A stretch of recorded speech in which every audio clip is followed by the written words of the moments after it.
Oh, we're going into Woodtick. Don't go on that bridge. There's like, oh, don't. Oh. I just like this bit because the player always feels like they've done something wrong. Right, without knowing it. Yeah. People like would actually go back and try and play this again to try and not get caught by him on the bridge. Yeah, Largo LeGrand is named after where I grew up. Largo? Oh, yeah. Key Largo? No, I grew up in LeGrand, Oregon. So that's where I got his name. Where'd the Largo come from? I don't know. I always liked how he started out with a whole bunch of money. So you kind of thought he had a bunch of stuff, and then it all like completely goes away at the very beginning of the game. That fit into the running theme of mean, cruel things that we enjoyed. Give the player a bunch of money and then take it away from them. And then just take it all away from them immediately, yeah. I just want to say how good looking Guiber's hair is looking in this game. He has a new stylist in this game. Look how big his eyes are in the... Okay, sorry. Wasn't the money thing inspired by just how much time you spent in the first game having to get money? Like, it was a really big thing, like, oh, you didn't have any money and you had to go to the circus and get a job and all that. Right. It's like, and this time, let's start them off with tons of money. More money than they know what to do, and then we're going to take it all away. Okay, here is the big premiere of iMuse.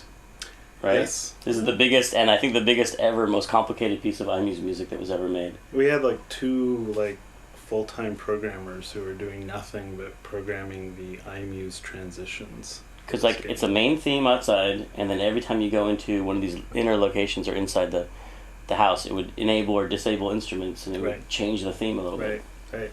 Yeah, no, iMuse was absolutely amazing. This is early Dave's room. I never touched anything in this room. Here. Did I do the laundry guy as well? Yeah. I definitely remember. I always got to write the men of low moral fiber. Yeah, those are mostly based on the three aspects of your personality. The three aspects Sloth, of my personality.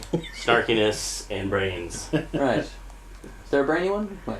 I think the guy on the edge... the fat guy sleeping, he's the brainy one. I think it's the tallest one, because usually the tallest people are the smartest.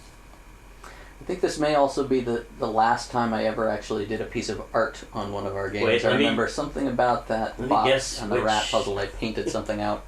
Yeah. Well, this was back when programmers could actually do final art. Before the art union. Yes. Back when there were not that many colors in the game. Well, Monkey Island 2 is a huge kind of revolution in art, because Monkey Island 1 was just 16 colors, and then we were using the whole 256 color VGA palette for this. Because Peter Chan did all the markers, wasn't it? Yeah, we bought the scanner. This was the first. Peter Chan was new. He was like his name when we first hired Peter Chan was Scanboy. Right.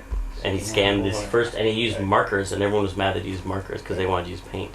And we wrote that program that after the scan came in and all the colors, it crunched the colors down to the 230 because we had to reserve the upper 32 colors for the characters and sort them all. And yeah.